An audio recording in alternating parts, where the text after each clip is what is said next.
Good morning. We have made it to chapter 14 of our look at wisdom literature, specifically the book of Proverbs.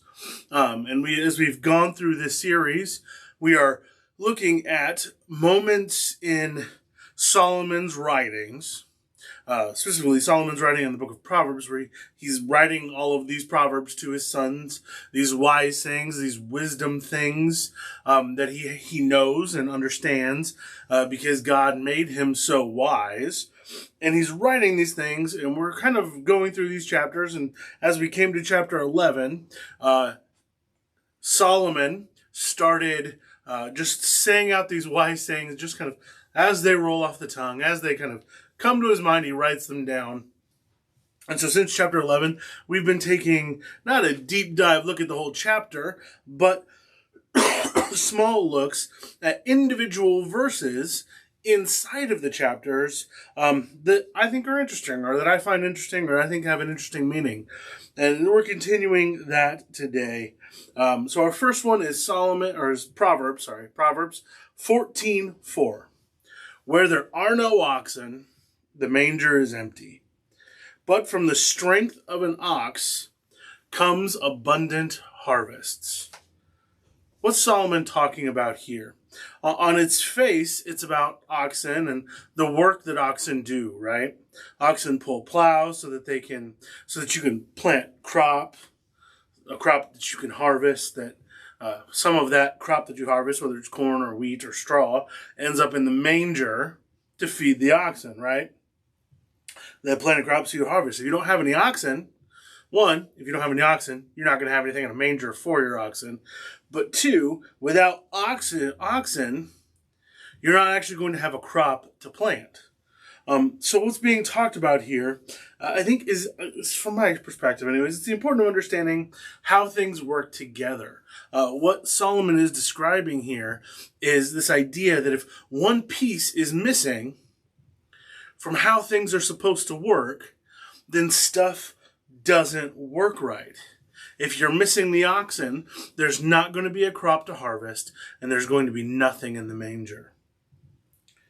In some ways, I think what Solomon is talking about here, though, is understanding the importance of having everything that you need to complete a job correctly. Or having everything that you need in your life to live out your life correctly. Think about it this way. If you're putting a puzzle together and you're missing one piece from that puzzle, can you ever complete that puzzle? No, you can't. So your puzzle is left unfinished. The work of putting the puzzle together is left undone because you were missing a puzzle piece. In the same way that if you don't have oxen, if you miss that puzzle piece, then there's no crop to harvest and there's nothing in the manger. This also applies to our lives. If we're missing a piece of who God has created us to be, if we're missing that piece, if we're missing that piece of faith, if we're missing that relationship with God Almighty, then nothing in our life is going to be complete.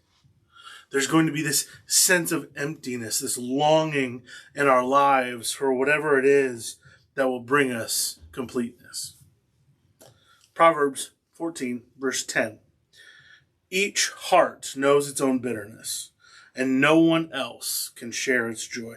This is an important one. And I think, honestly, all of us at one time or another have probably been on both sides of the situation I'm about to describe. I don't know how many times at funerals for family members, when I've lost a loved one, that I've had people come up to me and try to tell me, I understand how you're dealing with, I lost my so-and-so a few years back. Or, I'm so sorry you're going through this. I completely understand. I've been through it myself. Or having lost a job and someone comes up to me and is like, hey, I lost a job too, man. That really sucks. I get where you're coming from. I understand what's going on. In the middle of rough patches and tough times in our lives, people try to be empathetic. And I'm not saying it comes from a bad place. It probably always comes from a good place of trying to encourage you that you're not the only one going through your situation. But what Solomon is saying here is telling us don't do that. Or to at least keep in mind about how you approach these situations. Be careful of approaching someone thinking you understand their life situation that they are currently in, their grief or their bitterness or their struggles that they're dealing with. Because each and every one of us, we only know our own hearts. We only know our own bitterness. We only know our own struggles, our own shames, our own problems, our own joys, our own happinesses. We don't really know anybody else's. While we can empathize with them, we can empathize with people and feel sorry that they're going through these situations. We need to be careful not to think or act like we know exactly what somebody else is dealing with. Because when it comes right down to it, we are not them. And therefore, we don't know all the details. We don't know all the dominoes that are lined up in each situation and how they themselves are going to react to it. All we can do is come alongside them and help people as they need it. No matter what the tough time is, whether loss of loved one, loss of job, screwed up things in their family. Don't come at those situations trying to tell them that I get where you're coming from. Enter those situations from a place of love and understanding and come alongside them, not to tell them that you get what's going on, you understand, but to be there as a shoulder for them to cry on, as a crutch for them to lean on in the midst of whatever they are dealing with. Proverbs 14:17. A quick-tempered person does foolish things, and the one who devises evil schemes is hated. See this one? Except for that second part. The first part of this one is a lot about me. I identify with this quick-tempered person a lot. In fact, a quick-tempered person who puts their foot in their mouth a lot. That's definitely me. I tend to jump from emotion to emotion depending on the situation I'm in. I can go from being just pretty normal to really happy or really mad or really upset or really sad really quick.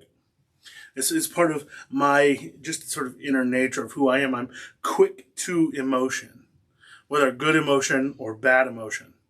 I'm also quick to talk, and I was a lot worse about that when I was younger.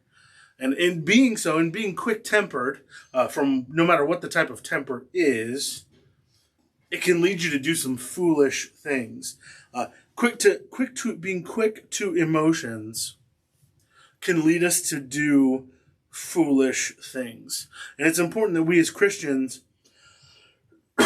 do our best to remember that God calls us to be as even-tempered as we can. Because only when we are even-tempered and making sure our reaction is proper for the situation, making sure that when we're angry, we're justified in our anger, or when we're happy, we're not happy for the wrong reasons in the wrong situation, or when we're upset or frustrated, there's some justification there. It's important that we as believers make sure that we're reacting in an appropriate manner, because anything else makes us look foolish and makes the God we serve look just as foolish. Proverbs 14, verse 23. All hard work brings a profit, but mere talk leads only to poverty. Working hard is so important. This gets lost easily. We live in this age of easiness, but it's only through hard work that we can profit. And this isn't just a physical thing. I'm not just talking about only through working hard can you make money to support your family, but I'm talking spiritually. Only by working hard spiritually can we make a profit. Can our lives be of profit? Only through working hard in our spiritual lives and studying the Word of God and work and praying day in and day out, of doing the hard work to make our lives into who God created us to be and to doing the things that He has called us to do. Only when we work hard at that will we get to reap the profit of it. When we take the lazy faith road of just going through the motions of church and faith, we can very easily find ourselves spiritually bankrupt or lost. We can let our guard down for 1 minute or one thing here, and we stop working hard towards that goal that God has called us to do, of who He has called us to be, and we can be easily blown this way and that by the things of this world when God calls us to work hard, to work diligently in our faith, to grow daily our relationship with Him into being the person that He has called us to be. And finally, Proverbs 14:27, the fear of the Lord is the fountain of life, turning a person from the snares of death. What does it mean to have fear of the Lord? And how does this fear of the Lord, how is it also a fountain of life? Well, fear of the Lord, as Solomon uses it multiple times throughout the book of Proverbs, is simply this: understanding that God is God. He is the creator of everything. He created you, and He created me. And out of love and respect for Him in His role as creator, continually submitting to His will and His way for our lives. When we do that and live as He has called us to live, only then can we be turned from the snares of death, the snares that will drag us into death. Only when we seek after Him and have fear of Him, continually submitting our will to His, continually trying to live out His purpose in our life, can we experience the fullness of the life that He has for us. The fountain of life. When you see fountains, why do fountains fountain? Well, they're so full that the water's got to go out somewhere, and so it goes up, or it fountains, or water falls out. It's spilling out, it's spilling over. Only can we have life in so much abundance that it's spilling out everywhere, only when we have fear of the Lord, only when we seek to follow His will and His way and submit to His vision for our lives day in and day out, can we experience that fullness, that fountain of life pouring out from us. I hope you have a great rest of the week.